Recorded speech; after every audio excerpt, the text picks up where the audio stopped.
Welcome to the Rebel's Edge. I'm Pete Najarian, and that's John Najarian. You can tell what he looks like, right? Wait a minute. Hold on. Who is this No, guy? wait a minute. And now I am. That's AJ Monte, guys. This guy is the best when it comes to charting and all. I mean, he just is a special guy, and John's traveling, so we've got AJ. So we didn't lose anything. We actually gained a lot, actually, getting AJ in here. Oh boy, John's not gonna like that, but Sorry about that, John. But anyway, it's a different type of thing. But let's just jump right into it, AJ, because I'm excited about some of the news that we've got out there in front of us. Let's jump right to Walmart. Now, yesterday, everything's going fine during the trading day. Everybody's shifting around. The markets are shifting around. And suddenly Walmart decides to put out there a warning. And the warning was not good, AJ. They came out, they're cutting their profits. They're talking about they've got oversupply of this. SWB audio capture, said, you know what? They're not be registered. A little bit worse than we thought, maybe 8 or 9% down in the second quarter. And then when they look at the full year, it was just one negative thing after another. The one thing that they did mention too, that's very important, I think, is inflation. And they talked about the fact that people are moving away from certain parts of the Walmart shopping experience and moving that over towards food, understandably so, right? I mean, they've got to have the food is the most necessity, you know, that is a necessity, right? So they're going to food. But here's the problem. That is the lowest margin part of the business. It's one of the reasons I always preferred Target over Walmart, because Target's got about 20% of their business in the food area. And you look over at Walmart, they've got close to 52% or more now, right. Sounds well, like. I think they're preparing the investors for the inevitable, which, like you said, is inflation, possibly talk into the recession. But they're beyond the point now where they could shrink the packages anymore through shrinkflation. Eventually, people are going to be wondering, you know, what's this little size toothpaste that I have in my basket? It's falling through the holes at the bottom of the shopping cart. But the thing is, I think they're preparing investors for what I've been calling all along is a deeper recession than what the analysts believe could actually happen here. And I think it's going to be more severe than people think. Yep, I don't disagree with you. And it's affecting everybody, Costco and Target, and now all those different retailers out there, they're getting affected. Let's jump to gold. And I know you've got a lot of strong opinions on gold right now, but tell us, gold has underperformed, right? And it's sitting at a level that we haven't seen since October of last year. So what about gold right now, AJ? What do you think? Well, I'm a lover of the precious metals right along. You can see here there's a chart of gold over the past 50 years, and it's not hard to see that gold technically is still in an upward sloping trend. We've had a little bit of a pullback from the SWB high, audio capture, not registered. Is actually a higher high from the previous high, and that's what defines an upward trend. We also have higher lows. Now, just this morning, I put out an alert, a trade alert to our members to get into one of the miners because even the miners, aside from the precious metals themselves, the miners have been beaten up as well. And I think there's a lot of opportunity there. What about silver? I know you're a big silver guy, so tell me real quick about silver as well, because we did have some call buying yesterday in silver, SLV, by the way. Yeah, well, I've been accumulating silver for the past 14 years. And then what I do is I buy silver on the lows, and then I'll sell 25% of it or up to 30% of it on a high or a sell signal after that most recent purchase. So I get in and out and I parlay the position to make it bigger over time. I love silver. Been doing it. That was the first thing I cut my teeth on, was silver futures. That's awesome. All right, we're going to jump right up to Microsoft. And why? Because we got earnings tonight after the close, and everybody's excited about what they're going to put out there. This is a stock. I know AJ knows this. He knows all about the charts of just about every stock you can get. You cannot stump this guy. I can tell you that right now. But I don't know. People try. But when I look at this one, AJ, it has struggled. As a matter of fact, you look at the year-to-date performance, it's down over 20%. I think 23, 24% it's down on the year. So that's a problem. And then you go into earnings, and they've already talked about some of the things that are negative as well. That's slowing the hiring. And they've talked about some of the layoffs, and obviously the focus of Microsoft seems to be a little bit blurry right now because of the fact they're also concerned about currency, just like everybody else now. tell us a little bit about Microsoft right here, right now. What do the charts look like on Microsoft? Well, if anyone's had a chance to study the tenets of Dow theory, one of the most important of the 6 tenets is that price already is SWB discounted the audio news. capture, not And from what I'm registered. seeing on the charts, it doesn't look like Microsoft has seen an end to the bottom or an end to the lows. I would encourage each and every one of our viewers to go look at a weekly chart of Microsoft and just look at the color of the candle. It's red right now. I'm not saying that it's going to stay red after the earnings, but we're seeing a pattern here where it seems like the trends are still moving lower overall.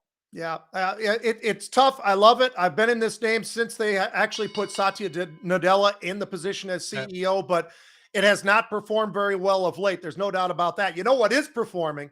Natural gas. Holy smokes. I mean, this has been absolutely on fire the month of July. You go back to July 5th, it was trading about 5.5.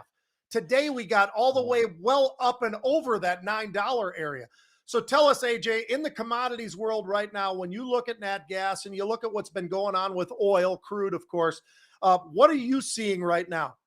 Well, commodity traders tend to lean more on the technicals and the fundamentals. I'm not saying there aren't any fundamentals to go with natural gas, but you also have the geopolitical events that are affecting natural gas. We look at Russia, Ukraine, and Germany and everything that's going on there. People in Germany are actually cutting down trees to get ready for the winter because they may not have enough of the precious gas to heat their homes. But technically, if you look at this particular chart right here, that is known as a shooting star. It's when you see that long shadow or that vertical line on top of the candle, and that tells us that the buyers tried to push it up even further than where it was yesterday, but the sellers are coming in. The other thing is that we are trading Boyle. Our members are loving Boyle. That's a leveraged ETF that focus on natural gas, and we'll talk a little bit about that. But overall, that's looking extremely overbought right now. Well, it certainly is interesting when you look at this, AJ, and I've been SWB trying audio to highlight capture, this every not single day on the registered. take because I don't hear it anywhere else on television or anywhere else talking about what's going on with natural gas. Everybody looks at crude, but they kind of forget about wheat and corn and maybe natural Right. gas or other commodities. So, the focus has come off of that because so much focus is on crude. But I think what's going on with natural gas has certainly been, I mean, a historic move in the last month. I mean, it's just unbelievable. I mean, if you learn how to read the charts and follow the technicals and you throw some option strategy on there, it's really hard to lose money. I'm not going to say you can't lose money, obviously, but the spread traders are having a field day right now. Yeah. Well, let's jump to some unusual option activity. The first one I'm going to go to is Coca-Cola. Now, this is a name we just got through earnings. They raised their revenue forecast. Just about everything in that earnings was a positive. And when I look at this one, and we've still got call buying in here, it's pretty interesting. They're looking at it right at the money. I think somebody's just trying to play off of what's going on right now. This move to the upside, maybe it's going to continue to the upside. It's already pulled back a little bit today, but they bought 3,500 of Friday's expiring 63 calls, AJ. That was interesting to me because they're just, I think, looking for something on top of this earnings to maybe get a next level up. What are you seeing in the charts right now for Coke? I'm not a perpetual bear like some people think, but I'm bullish on this one. Okay. Coke also has a certain seasonality to it. As we move through the summer months, people are still, lighting up the barbecue, drinking their Cokes, drinking their Budweisers. You know how it is. But if you look at the technicals on this one for the weekly, we don't have a slide up, but that's known as a bullish engulfing candle. It's one of the most bullish signals that you're going to get, especially in the weekly. And the other thing is that here it is only Tuesday, and the volume is almost half of what it was last week. So I believe that we're going to see an increase in volume right through the end of the week.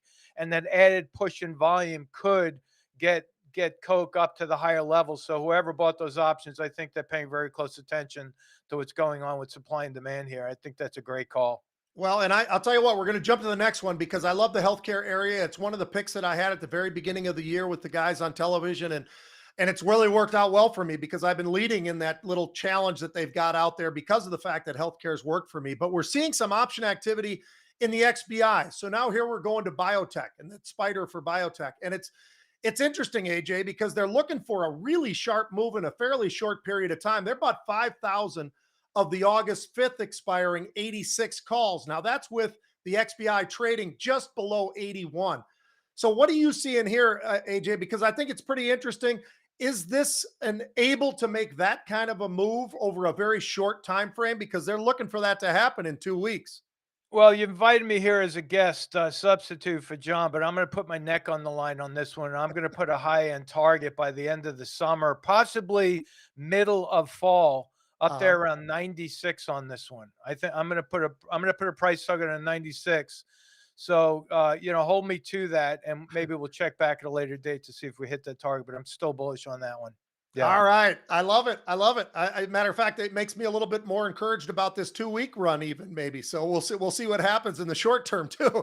Well, I'll tell you what. Now we got to jump to our sports, and that's one of our favorite parts of this thing. We always love it here with the Rebels Edge, and we're going to jump in first with Kyler Murray. Now everybody's talking about this, and AJ, I know you're not a big football guy. You're a lacrosse guy. We'll get to that in a second, but when I look at what's going on and everybody's talking about this contract that Kyler signed, $230 million, by the way, pretty unbelievable contract. Mm-hmm. He's been in the league for 3 years. Every single year, he's had a better year than the previous year. So that's why he's been given this unbelievable contract. $160 million of it is guaranteed, by the way.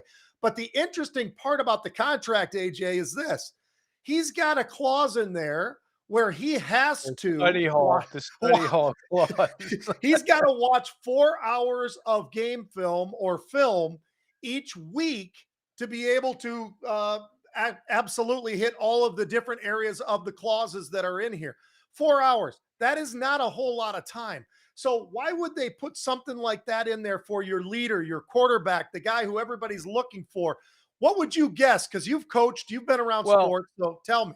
Yeah, I'm not completely illiterate in football. I used to play football in high school, but moved to lacrosse, played in college lacrosse, took a national championship in college as well. But this tells me that it's almost like the teacher forcing the student to do homework. Maybe there's a question of focus. Some are even questioning maybe the maturity of the athlete himself. But I think this is very interesting. And I'm sure, and Pete, you played in the NFL. I'm sure the other players are looking at this going, what the heck is that all about? Yeah. And I'm sure there's some animosity as well. I would bet you're right. And he's also been accused of pointing the finger at other players when they've made a mistake, never at himself and that type of thing. I had an experience of meeting him, got to know him. I thought he was a great young man, but I didn't see that side of him either. And I was on the sidelines at Oklahoma. Well, I would say if I was the owner of the team, I'd be putting some extra heavy duty linemen to protect that investment, because there's gonna be a crosshair on the top of his helmet for sure. There could be.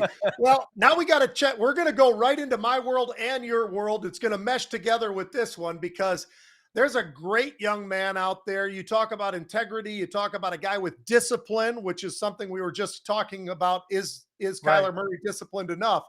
But Jared Bernhardt. Now, this kid is a pretty amazing story, and just give everybody a little bit of a color to who this kid is and what he's doing in the NFL right now.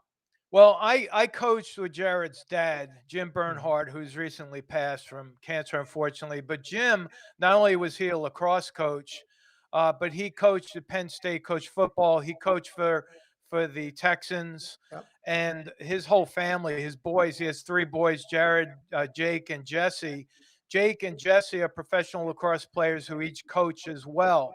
But I know from Jared, youngest of 3 brothers, he's a phenom, if you will, an athletic. He's an athlete that can take on any sport and just excel. He does things with his body that I never believed any human could do. He just has a natural instinct to react. He never thinks about it. He just goes for it. So I think he's going to surprise everyone at the Atlanta Falcons. I think he's going to get some play time for sure. And once he does, you're going to hear a lot more about his name for sure.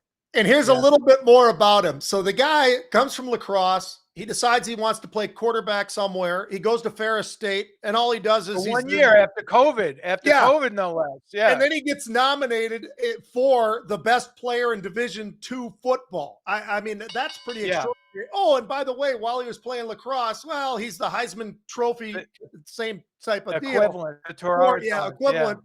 It's just what a great young man. And you talk about discipline, you talk about leadership. We talk about all those things all the time in the markets and in the fields. And I think he absolutely is a guy that people should be pulling for. They almost should tune into Atlanta Falcon games just to see how he's progressing. And let's hope he makes the team, because if he gets that opportunity, AJ, not only could he be on the sidelines for a while, but he might end up being, and you've said it, you think that he could be something really, really I think so. I'll call that one too. One day, not in the near future, but I think he's going to be like you, P. He's going to wind up in the Hall of Fame somewhere. And again, you heard it here first. Well, I'll tell you what, I want everybody to take a look and join the RebelCon if you get the opportunity. Go to marketrebellion.com/Dallas to sign up for that. That's September 21 through 24. On top of that, I'd love everybody, if you can, hit that like button, hit that subscribe button. We're loving what we're doing. AJ, unbelievable job today. This is the Rebel's Edge, guys.